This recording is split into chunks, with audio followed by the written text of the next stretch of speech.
क्षणभंगुर जीवन की कलिका, कल प्रातः काल खिली न खिली, मलयाचल की शुचि शीतल वायु, सुगंध समेत मिली न मिली, कलिकाल कुठारने फिरता, तन नम्र है चोट झिली न झिली, भजले अरिहंत अरी रसना, फिर अंत समय में हिली न हिली।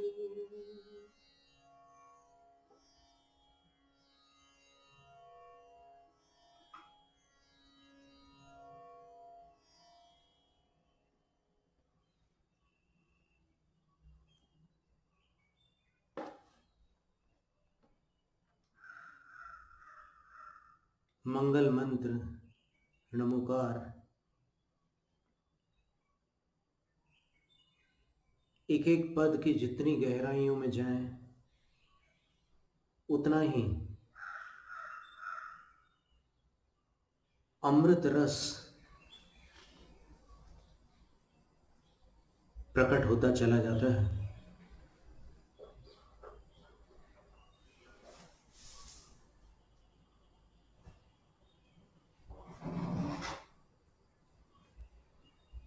पूर्व सत्र में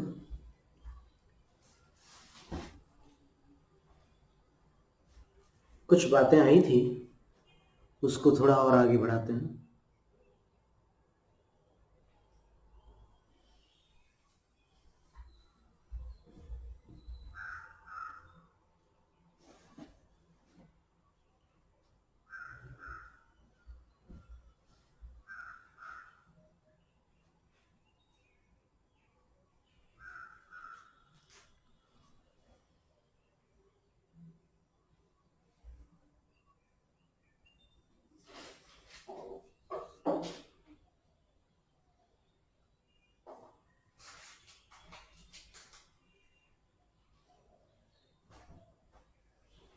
विघ्नों को उत्पन्न करने वाले कर्म, अशुभ कर्म, पाप कर्म, पूर्वबद्ध अपने ही कर्म जिनेंद्र भगवान के नमस्कार से नष्ट होते हैं।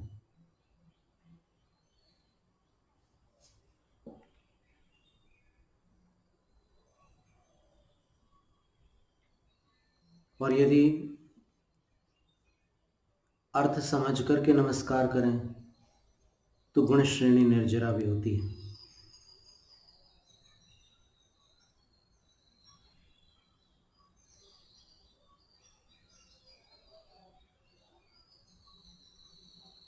फिर उदाहरण दिया एक औषध का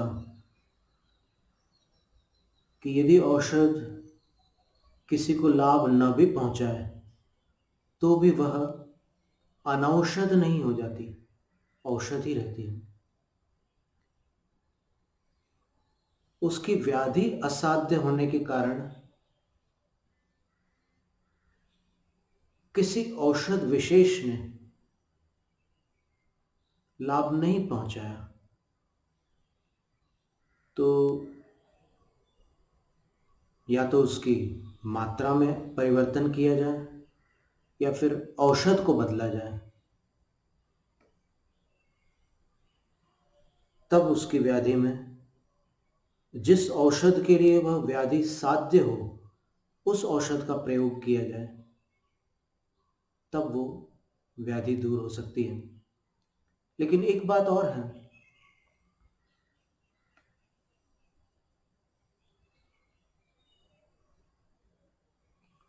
मणि मंत्र तंत्र बहु हुई, मरते न बचावे कोई।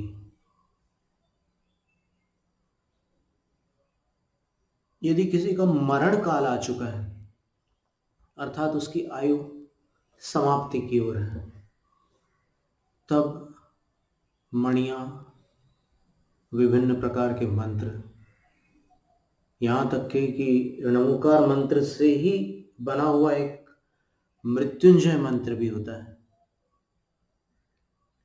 आप चाहें तो हम उसको पढ़ के सुना देते हैं। जब आयु के क्षय का काल आता है तब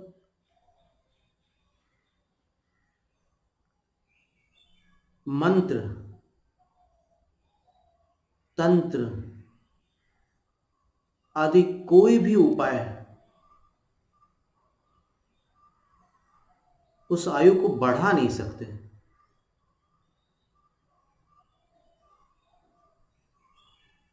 और ये बात बुद्धिगम्य भी है, अपन समझ भी सकते हैं कि जब पेट्रोल ही खत्म हो गया गाड़ी में तो फिर धक्का मार मार करके कितनी बार आप कहां तक ले जाओगे।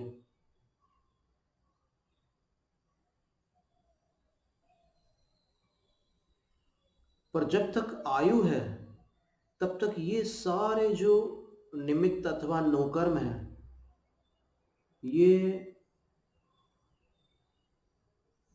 कार्यकारी होते हैं और बहुत अद्भुत ढंग से कार्यकारी होते हैं। कभी कभी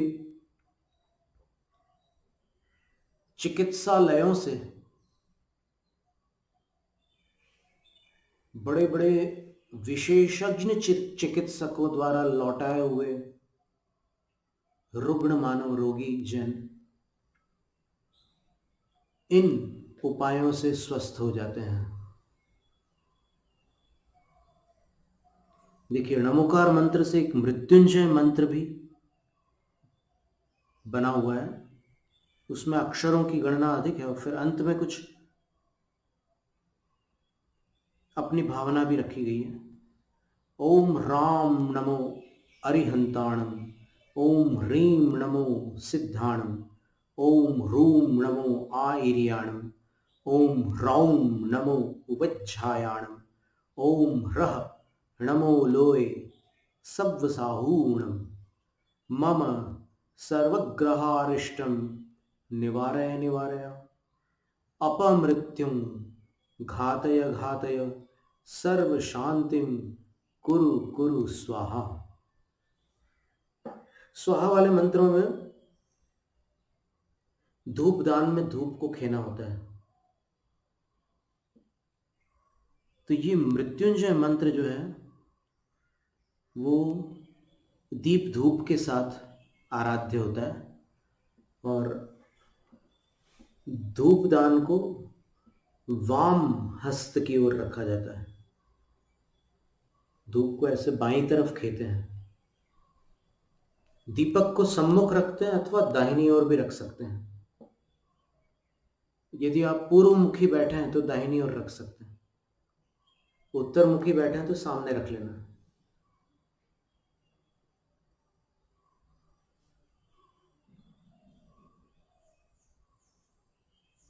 तो ये मृत्युंजय मंत्र है।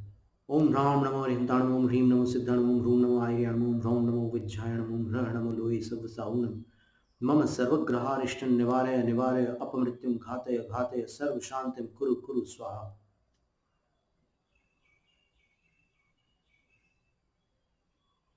सर्वग्रहारिष्टान ऐसा पाठ भी कुछ लोग उच्चारित करते हैं, वास्तव में इसका पाठ सर्वग्रहारिष्टम होगा। तो ऐसे कुछ णमोकार से ही उत्पन्न होने वाले बहुत सारे ऐसे मंत्र हैं। 84,000 मंत्रों का राजा णमोकार महामंत्र है।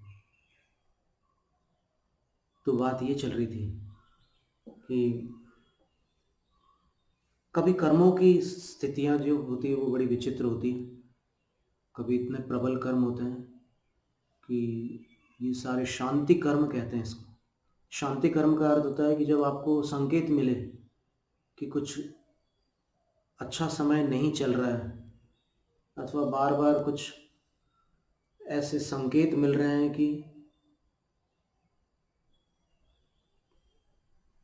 कुछ बुरा होने वाला है, तब कुछ जैन शास्त्रों में अनुष्ठान बताए गए हैं, उनको शांति कर्म कहा जाता है।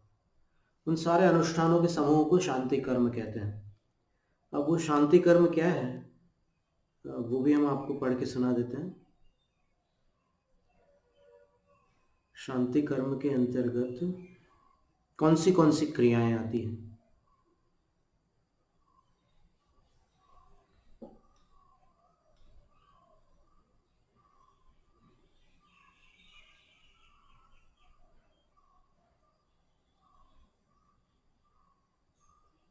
और अपने पूर्वाचार्य बड़े विवेकी थे, बड़े ज्ञानवान थे और कारण कार्य विधान को भली भांति जानने वाले थे। जैन सिद्धांत के, जैन अध्यात्म के, जैन न्याय के, जैन धर्म के, जैन दर्शन के, इन सभी के मर्मज्ञ थे। क्योंकि एक विधा का ज्ञान होने पर दूसरी विधा में त्रुटि हो सकती है, लेकिन अपने पूर्वाचार्य सर्व विधाओं में निष्णात थे, निपुण थे।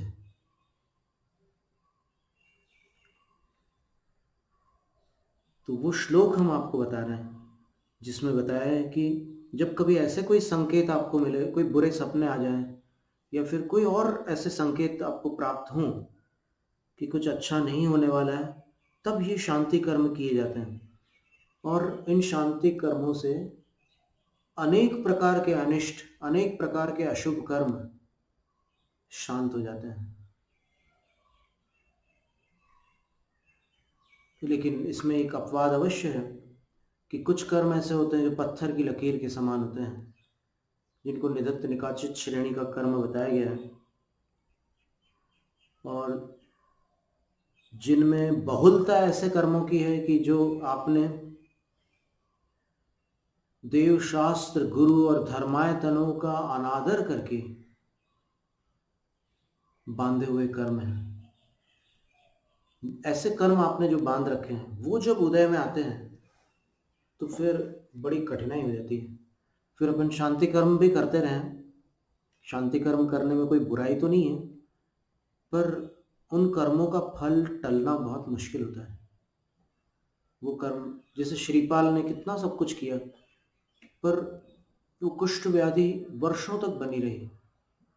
अंततः सिद्ध चक्र विधान की आराधना 8 वर्ष सिद्ध चक्र विधान की आराधना हुई, और फिर मैना सुंदरी का भी पुण्य था और प्रभाव भी था, भक्ति भी थी और पवित्रता भी थी। सब संयोग ऐसे बन गए कि अंततः वो व्याधि दूर हो गई। देखो एक बात है, सीता जी ने भी शांति कर्म किया था। देखो हम वही श्लोक निकाल के दे रहे हैं आपको।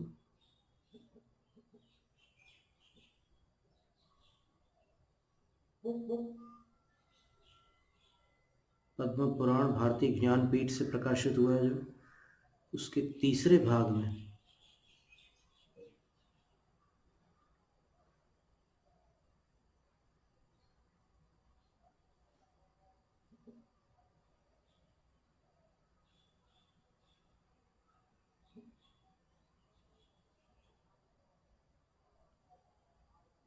एक बहुत सुंदर प्रश्न है और उसका समाधान अपने को इसी में मिल जाएगा, देखिएगा।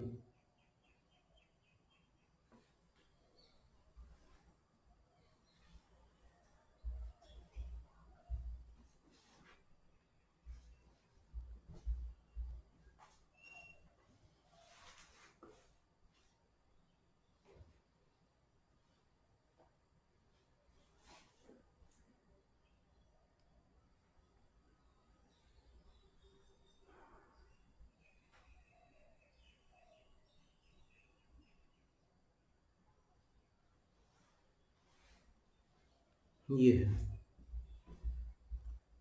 सीता जी की दाहिनी आंख अंदर से फड़क रही थी। तो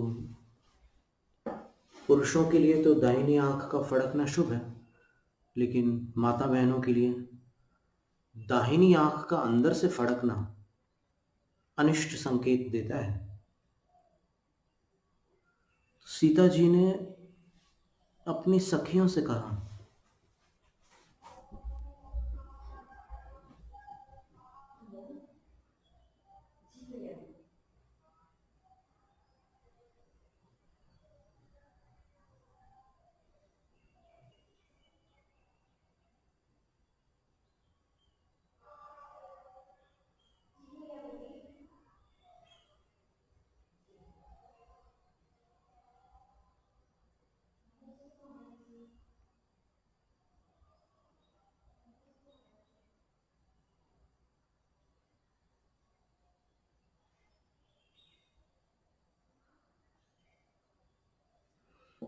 एक ऐसा दिन आया जब सीता जी गर्भ धारण की हुई थी, और गर्भकाल लगभग 8 माह व्यतीत हो चुके थे,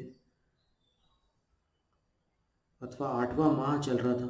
उस समय ये घटना हुई कि कुछ प्रजाजन श्री राम से मिलने आए, और राम उस समय महेंद्रोदय नामक उद्यान में अवस्थित थे। तब प्रजा उनसे मिलने गई। वहां आस्थान मंडप था, यानी एक सभागृह जैसा बना हुआ था उस उद्यान में, बगीचे में। तो ये समाचार सीता जी के पास पहुंचा कि श्री राम से प्रजा मिलने पहुंची हुई है, राजा राम के पास प्रजा पहुंची है। तो ज्यों ही सीता जी ने यह समाचार सुना, उनकी दाहिनी आंख फड़कने लगी।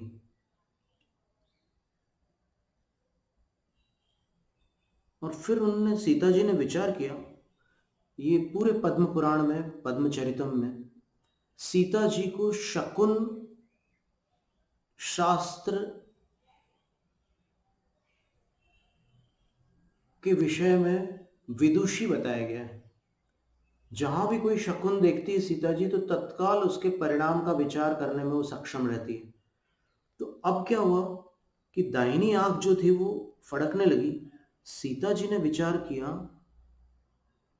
अचिंतयंच किन न्येतत् निवेदयति मे परम दुःखस्यागमनं नेत्र मधस्तात् स्पंदनम भजत। दाहिनी आंख के नीचे की ओर फड़कन थी। तो सीता जी ने मन में विचार किया कि दाहिनी आंख के नीचे की ओर, भीतर में ये जो फड़कन आ रही है, स्पंदन हो रहा है, ये किस दुख के, किस भयानक दुख के आगमन की सूचना दे रहा है। सीता जी ने मन में विचार किया, क्योंकि शकुन शास्त्र में यही था कि अगर दाहिनी आंख किसी नारी की फड़कने लग जाए और नीचे के भाग में फड़के, तब भयानक संकट की स्थिति रहती है। पापेन विधिना दुखम प्रापिता सागरांतरे दुष्टस्तेन संतुष्ट किम अन्यत प्रापयिष्यति। मेरे पापी कर्म ने मुझे समुद्र के उस पार पहुंचाकर पीड़ित कर लिया, लेकिन वो अब भी संतुष्ट नहीं हुआ। अब मुझे और कौन सा दुख प्राप्त कराना चाहता है। निर्मितानां स्वयं शश्वत कर्मणाम उचितम फलम ध्रुवम प्राणिभिः राप्तव्यम न तच्छक्य निवारण।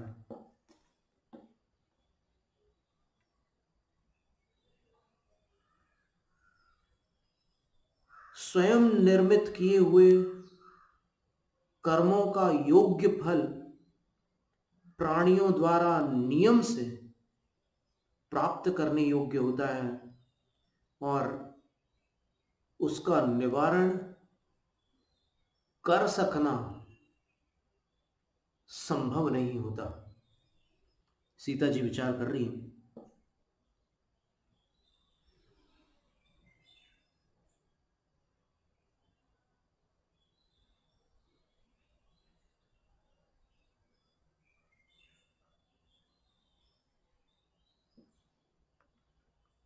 और कर्म का बंध निरंतर हो रहा है।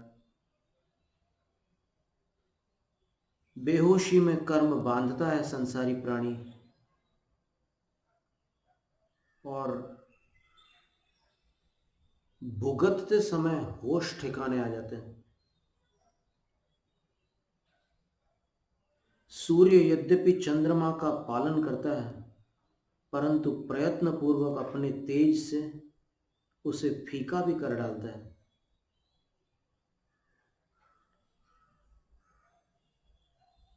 इसलिए कर्म का फल कौन टाल सकता है। व्याकुल होकर सीता ने अपनी सखियों से कहा, अहो देवियों, तुम सबने तो आगम को सुना हुआ है इसलिए मुझे अच्छी तरह विचार कर बताओ कि मेरे दाहिने नेत्र का अधोभाग क्यों फड़क रहा है, इसका क्या फल है।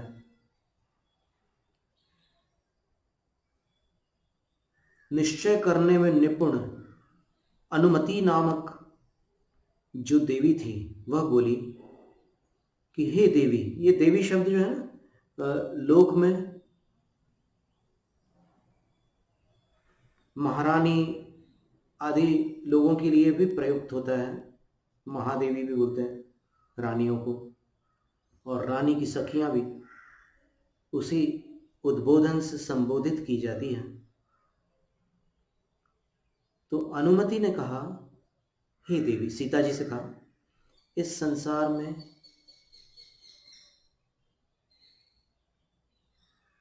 कर्म नाम का दूसरा कौन सा पदार्थ दिखाई देता है?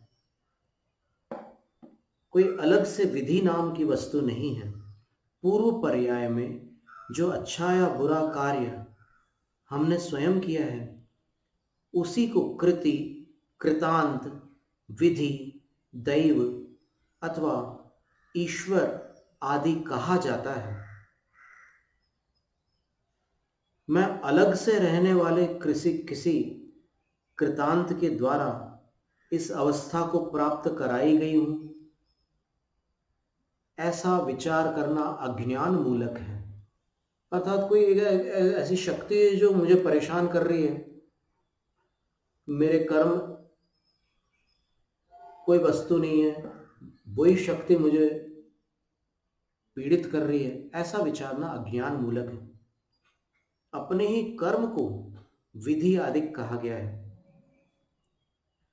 फिर गुण दोष को जानने वाली गुणमाला बोली, सांत्वना देने लगी, और उन्होंने दुखिनी सीता से कहा कि हे देवी, प्राणनाथ को तुम ही सबसे अधिक इष्ट हो और तुम्हारी ही प्रसन्नता से दूसरे लोगों को सुख का योग प्राप्त होता है। इसलिए सावधान चित्त से भी मैं उस पदार्थ को नहीं देख पा रही हूं जो हे सुचेष्टिते तुम्हारे दुख का कारण बन सके। यानी मुझे ऐसी कोई वस्तु नहीं दिखती जिससे तुम्हारे ऊपर कोई संकट उत्पन्न हो सके।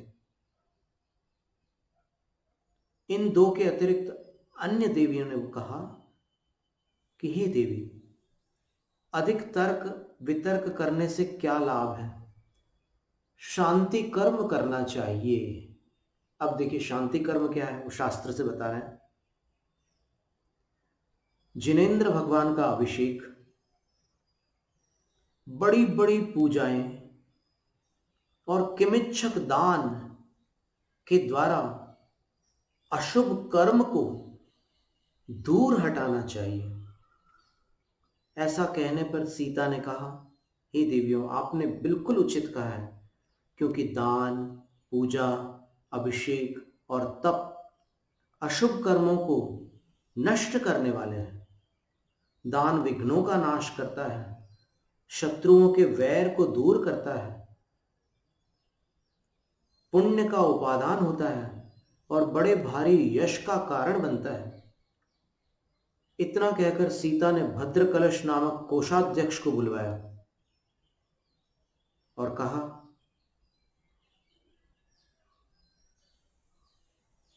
प्रसूति पर्यंत, अर्थात जब तक मेरे संतान उत्पन्न नहीं हो जाती उस दिन तक प्रतिदिन किमिच्छक दान किया जाए। जो जिस वस्तु की इच्छा करे उसको दान में वही वस्तु दी जाए। इसको किमिच्छक दान कहते हैं। जैसी आज्ञा कहकर कोषाध्यक्ष चला गया और इधर सीता भी जिन पूजा आदि संबंधी शांति कर्म में आदर पूर्वक निमग्न हो गई। अब शांति कर्म में जो जो बातें थी, जो जो क्रियाएं थी, उसमें सीता जी मग्न हो गई। एक कन्नड़ भाषा में जैन रामायण है, उससे भी हमने इसी प्रसंग को संग्रहित किया है। देखिए उसमें क्या लिखा है।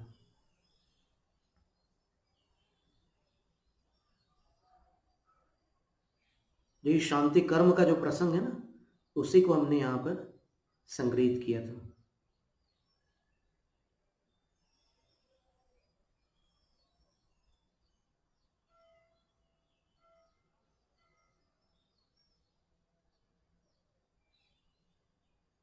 दान, पूजा, अभिषेक और तप अशुभ के नाशक हैं, ऐसा सीता ने कहा। और एवं इस प्रकार, ये पद्म पुराण का ही आगामी श्लोक है, 23वां श्लोक है। अधिकार जो है, पर्व जो है वो 96 है, 96 तीसरे भाग में। और ये श्लोक क्रमांक 16 के बाद 23 वाली है। एवं सुविधनादानम महोत्साह मदीयत विविधं नियमं देवी निज शक्त्याश्चकार च। वो गर्भावस्था थी, तो उसने अपनी शक्ति के अनुसार सीता माता ने विविधम नियमम चकार, विविध का अर्थ होता है नाना प्रकार के, विभिन्न प्रकार के नियम किए। विधि पूर्वक उन्होंने बड़े उत्साह के साथ दान प्रदान किया, किमिच्छक दान। और यहां पर च शब्द से पूर्व कथित श्लोक क्रमांक 16 में उल्लिखित पूजा, नियम और तपह क्रिया भी ग्राह्य है। तप को भी शांति कर्म के अंतर्गत लिया गया है। प्रावर्त्यंत महापूजा अभिषेका सुसंपद पाप वस्तु निवृत्तात्मा बभूव समधीर जनः। महापूजाएं और सुंदर संपदाओं से युक्त नाना अभिषेक प्रवर्ताए गए। अयोध्यावासी जन पाप वस्तुओं से निवृत्त रूप होकर समता बुद्धि हो गए। इति क्रिया प्रसक्तायाम सीतायाम शांत चेतसी आस्थान मंडपे तस्थौ दर्शने शक्रवत बलः। इस प्रकार की क्रियाओं में सीता के आसक्त होने पर जिस दर्शनीय सभा मंडप में सबका चित्त शांत हो जाता था, ऐसे बलभद्र श्री राम इंद्र के समान विराजमान हुए। अब वहां पर वो प्रजा राजा से निवेदन करेगी और लोकापवाद की जो चर्चा है वो श्री राम के समक्ष प्रस्तुत करेगी। यहाँ ये प्रसंग चल रहा है। और जो कर्नाटक की कन्नड़ भाषागत रामायण है, जिसको पंप रामायण कहा गया है, उसमें देखिए क्या लिखा है। ये 4 पंक्तियां कन्नड़ भाषा की हैं, हमने हिंदी लिपि में उसको लिख लिया था। आगड़ा दुर्नयक के सीते भयस्थे थागी गृह महत्तरणन करे दारेन बेड़ी दौड़ वर्गदम कुडुबदेदु पेड़दु तानु मनुदिनम जिनाभिषेकमुमम जिन पूजे गळुमम माडुत्तु मिरे लोंदु दिवसं जनपद जनम बंधु भिन्नविल सण मंदिरे रामस्वामी निम्म बंद कार्य मनंजदे पेड़ में बंधु प्रजेगण नुमत्त दिन विजय नेम्ब महत्तरनिन तेदन। ऐसी पंक्ति है कन्नड़ भाषा में, हमने कोशिश की पढ़ने की।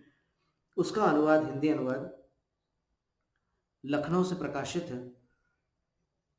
तब सीता उस अपशकुन से डरकर पुरोहित को बुलवाकर याचकों को नहीं न कहने का आदेश देकर, कोई भी याचक जो भी बोले उसको नहीं नहीं बोलना, ऐसा आदेश देकर प्रतिदिन जिनाभिषेक जिन पूजा कर रही थी कि एक दिन ग्रामीण लोग राम के पास आए और हाथ जोड़ आने का उद्देश्य निवेदन करने से भयभीत होकर चुपचाप खड़े रहे।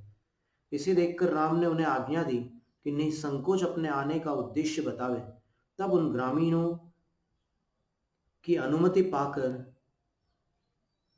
विजय नामक मुखिया ने इस प्रकार निवेदन किया।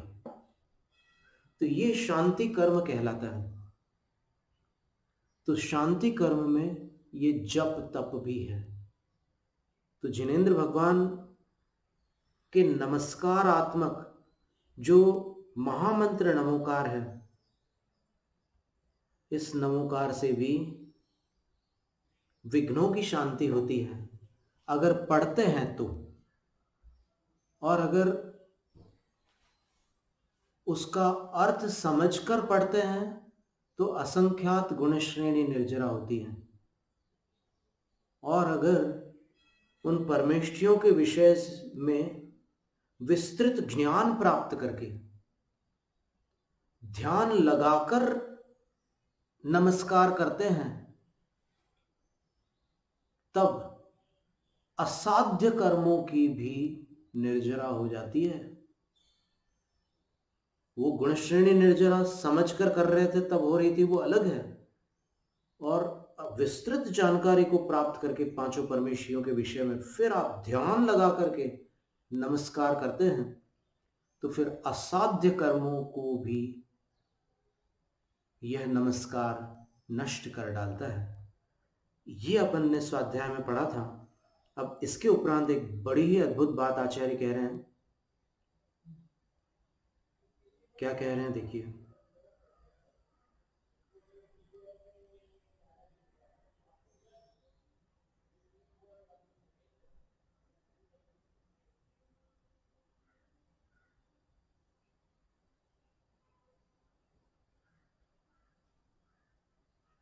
ये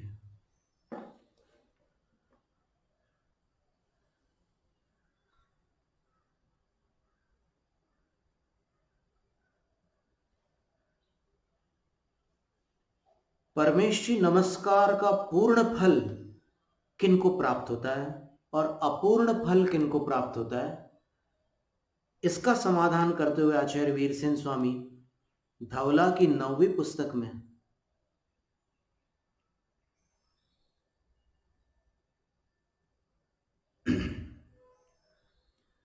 प्रथम सूत्र की ही टीका करते हुए लिख रहे हैं।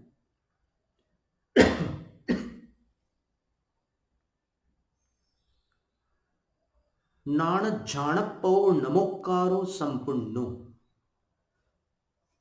विस्तृत ज्ञान प्राप्त कर लिया पांचों परमेष्ठियों के विषय में और ध्यानात्मक नमस्कार किया आपने। अब ध्यानात्मक नमस्कार आप वो षट कमल विधि से कर लो, अथवा वो प्रथम पद का नमस्कार इन 7 स्थानों पर कर लो। 2 आंख, 2 कान, 2 नासिका और मुख। ये ध्यानात्मक नमस्कार होता है, तब वो संपूर्ण फल प्रदान करता है नमस्कार। जहन्नो जगन्य फल किनको होता है, तो मंद सद्धणाणु विद्दो बोद्धव्वो।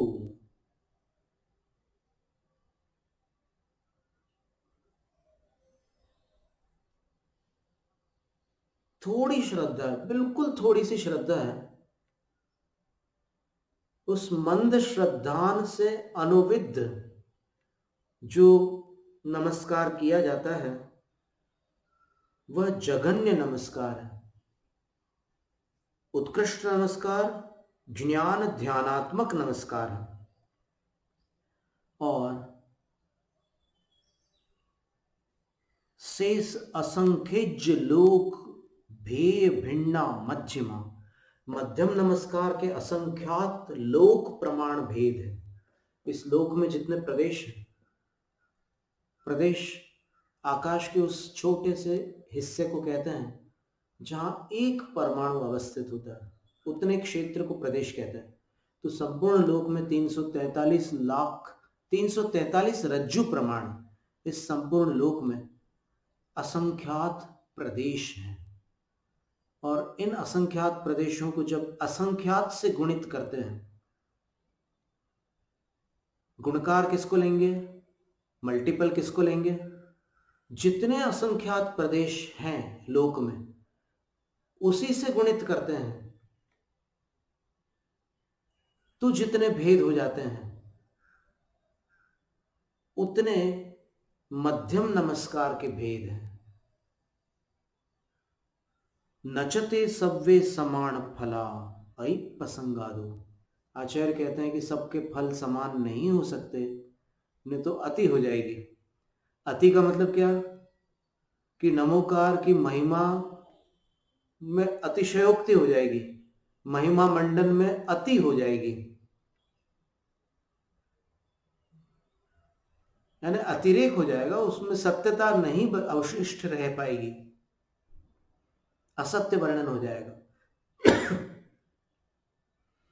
इसलिए 100 प्रकार के जो नमस्कार हैं भिन्न भिन्न फल वाले हैं। सब्वे न समान फला, वे सभी एक जैसे फल नहीं देते, अलग अलग फल देते हैं। आप सोचिए कि जो सुभग गोपाल था, वो जो ग्वाले का बच्चा था, उसको क्या फल दिया नमोकार ने, सेठानी को उसकी मां बना दिया नमोकार मंत्र ने। समझ में आ रही बात, वो सेठानी का पुत्र बन गया। और जीवंदर कुमार ने जिस कुत्ते को नमोकार सुनाया था,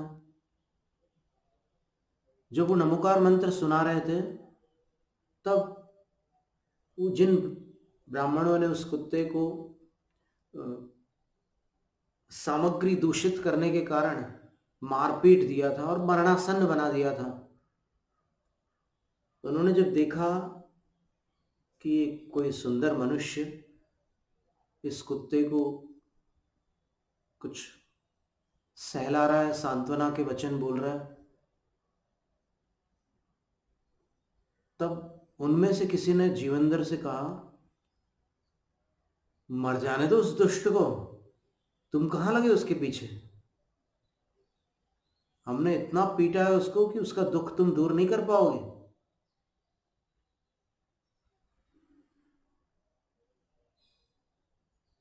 बहुत आवेश था उनके अंदर, कषाय बहुत थी।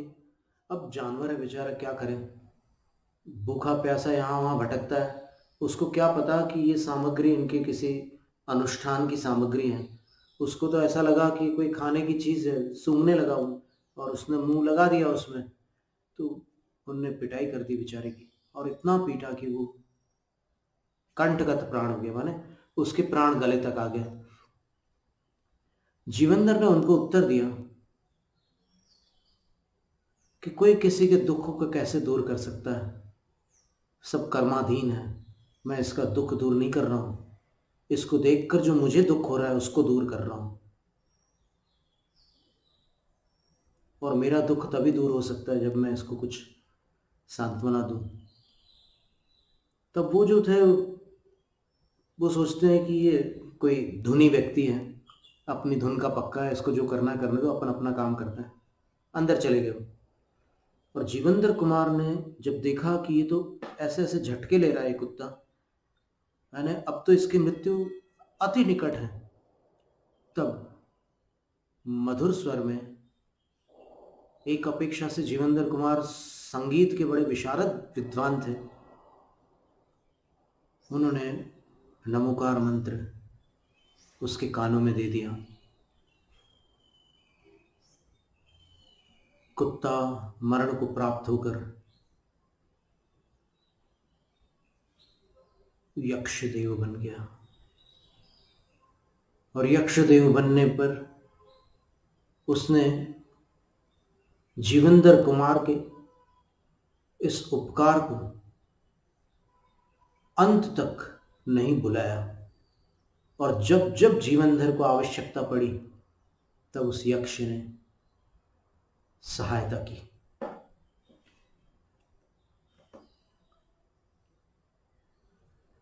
देखिए, जानवरों से भी अपने को कृतज्ञता का पाठ सीखने मिलता है।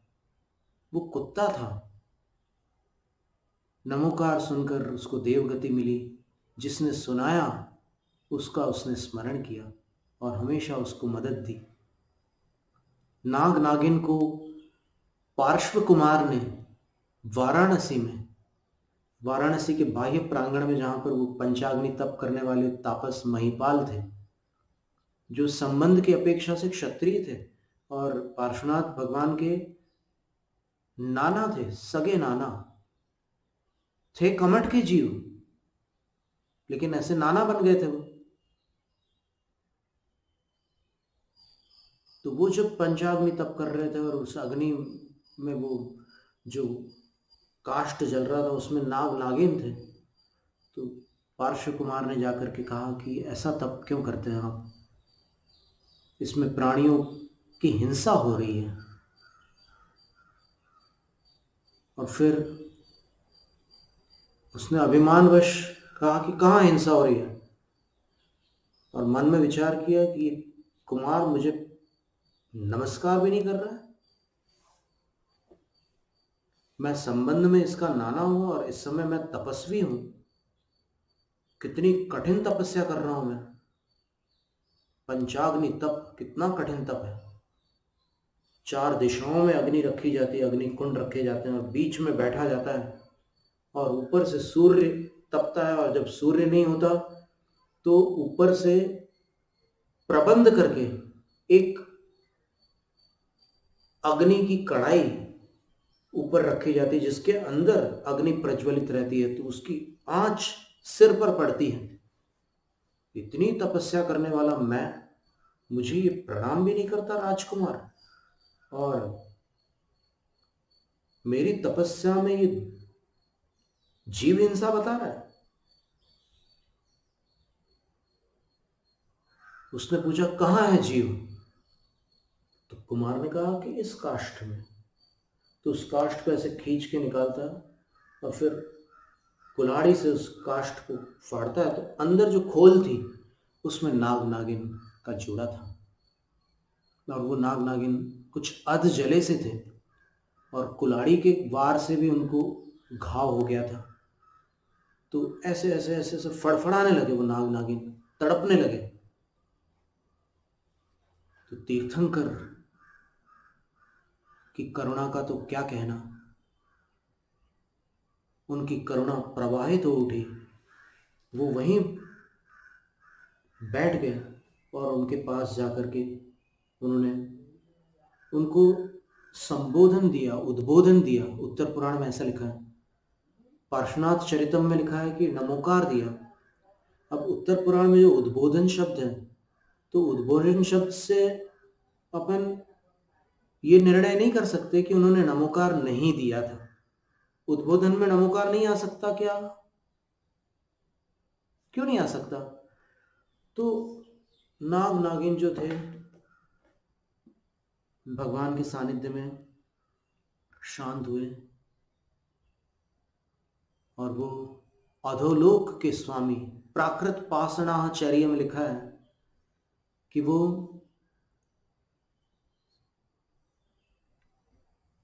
तीन पल्य आयु वाले धरणेन्द्र बन गए। नाग धरणेन्द्र बन गया, और फिर नागिन पौमावई, प्राकृत भाषा में नाम दिया उनका। पौमावई का अर्थ होता है पद्मावती बन गई।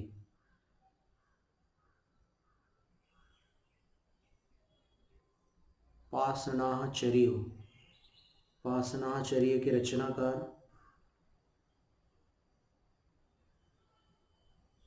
आचार्य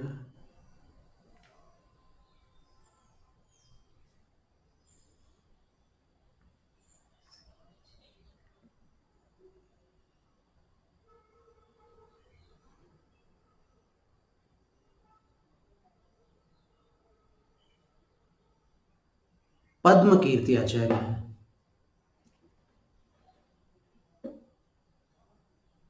प्रद्युम्न चरित्र के रचनाकार आचार्य महाकीर्ति। तो हमारा थोड़ा सा मन भटक रहा था कि कहीं कोई हम नाम में स्खलित न हो जाए, इसलिए हमने देख करके बता दिया। तो उन्होंने जब नमोकार दिया, बोधन दिया, वो देवगति को प्राप्त हो गए। और देवगति में अधोलोक के स्वामी,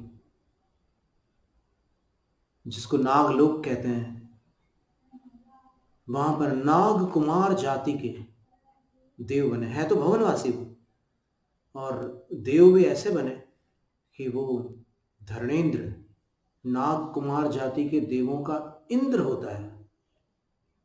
और ये सामान्य घटना नहीं है, और एक उत्प्रेक्षा अवश्य की जा सकती है कि जिनने सुनाया था वो विशेष थे, इसलिए सुनने वालों को विशेष पद प्राप्त हुआ। साधारण व्यक्ति को सुनाते तो मुश्किल था। तो पार्श्वनाथ भगवान ने सुनाया और वो धर्मेंद्र पद्मावती बन गए। और 3 पल्ले की आयु यक्ष यक्षियों की नहीं होती, यक्ष यक्षियों की आयु 1 पल्ले की होती है। इसलिए 3 पल्ले की आयु वाले वो देव हुए। इसका अर्थ स्पष्ट है कि वो भवनवासी में नाग कुमार जाति के ही देव हुए, क्योंकि भवनवासी में असुर कुमारों की आयु 1 सागर की है, नाग कुमारों की 3 पल्ले हैं।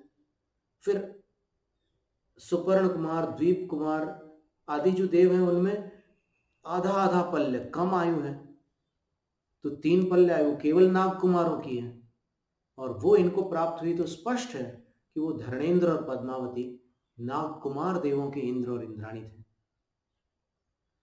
अब देखिए, उनमें भी कृतज्ञता का भाव कितना अद्भुत है कि जब पार्श्वनाथ भगवान के ऊपर संकट आया, तब उनके आसन कंपमान हुए। बोलचाल में अपन कंपायमान कहते हैं, व्याकरण में कंपमान शब्द बनता है, कंपते इति कंपमान। तो कंपमान हुए उनके आसन। यहां पर नपुंसक लिंग आसन, तो कंपते इति कंपमानम तेषाम आसनम, तयोर आसनम, उन दोनों के आसन कंपित हुए।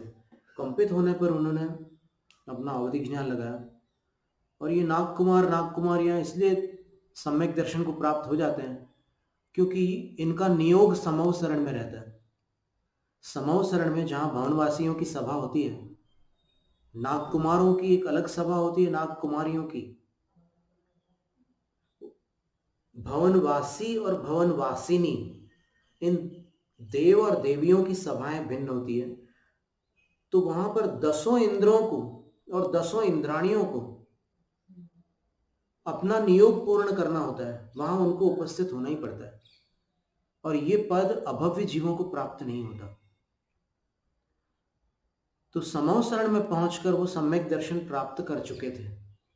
इसलिए कभी भी स्वप्न में ऐसी कल्पना नहीं की जा सकती कि धर्मेंद्र या पद्मावती मिथ्या दृष्टि होते हैं। जन्म काल में अवश्य उनके पास सम्यक नहीं होता, लेकिन अंतर मुहूर्त में पर्याप्तक होकर जब वो वहां के नियोग पूर्ण कर लेते हैं, अभिषेक आदि सब संपन्न कर लेते हैं, तब उनको वहां समव शरण में जाना होता है। और समव शरण में जाने वाले कोई भी जीव सभा भूमि के अंदर मिथ्यात्व के साथ नहीं रह सकते।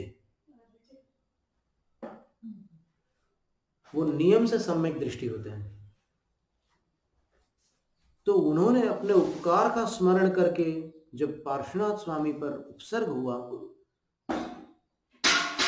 संयोग की बात ऐसी थी कि 7 दिनों तक उपसर्ग चला, लेकिन जब उपसर्ग चरम सीमा पर आ गया तब उनका आसन कंपित हुआ। लोग बोलते हैं कि पहले क्यों नहीं आए, इतनी देर क्यों लगाई आने में, 7 दिन तक तो उपसर्ग चलता रहा। अरे भाई, अपनी बुद्धि से इस आवेश को शांत करो, इसको निकाल दो। कर्मों के योग तीर्थंकरों के जीवन में भी घटित होते हैं, ये स्वीकार करो। इतना प्रबल कर्म का उदय था, उनके ऊपर उपसर्ग चलता रहा 7 दिनों तक। फिर जब उपसर्ग अपनी चरम सीमा पर आ गया तब वहां पर आसन कंपित हुआ। और आसन कंपित होने के बाद उन्होंने कोई विलंब नहीं किया, सब छोड़ छाड़ करके तत्काल वहां उपस्थित हो गए कि हमारे उपकारी पर संकट आया, और उस उपसर्ग का निवारण किया उन्होंने। और उपसर्ग निवारण के उपरांत भगवान को केवल ज्ञान हुआ। कितनी बड़ी बात है। उपसर्ग पर्यंत केवल ज्ञान नहीं हुआ। जब वो उपसर्ग निवारण में तत्पर हुए, काल तो चल ही रहा था उपसर्ग का, क्योंकि कमठ रुका नहीं था। कमठ तो एक पहाड़ तक लेकर आ गया था उन पर डालने के लिए। तो काल तो उपसर्ग काल ही था। इसलिए जब उनको केवल ज्ञान हो गया तो फिर वो उपसर्ग केवली की श्रेणी में आए। लेकिन धर्मेंद्र और पद्मावती ने जो सहयोग दिया,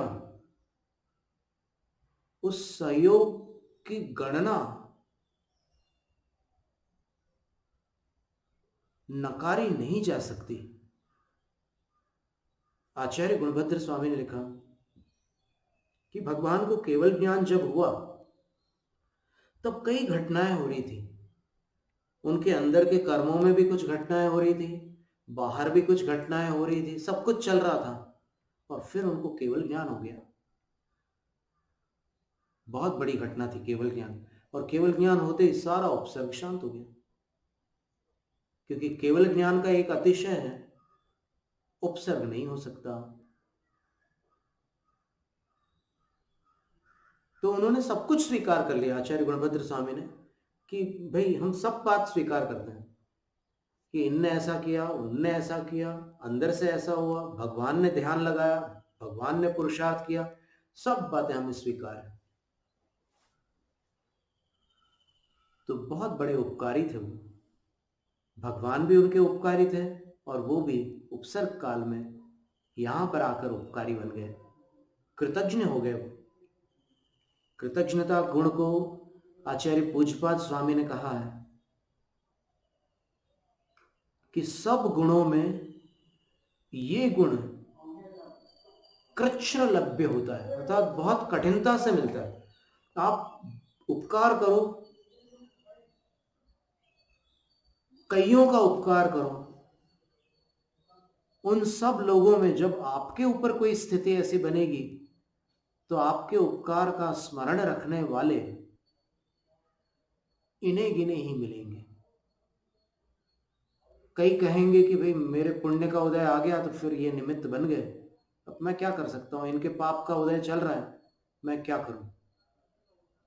मैं भावना करता हूं कि ये ठीक रहे, ऐसे कहकर पत्ता काटने वाले लोग भी मिल जाएंगे।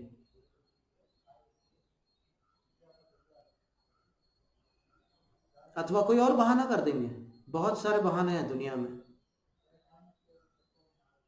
तो यहां पर आचार्य कह रहे हैं कि नमोकार के फल समान नहीं होते। नमोकार अनेक प्रकार का होता है और वो जिस भाव से आपने नमस्कार किया है उस भाव से उसके फल में न्यूनाधिकता आती है। नमोकार का अपना जो निजी प्रभाव है वो तो रहता ही है, लेकिन उसके साथ जब अपने भाव जुड़ जाते हैं तो फिर उसमें प्रभाव में न्यूनाधिकता पाई जाती है।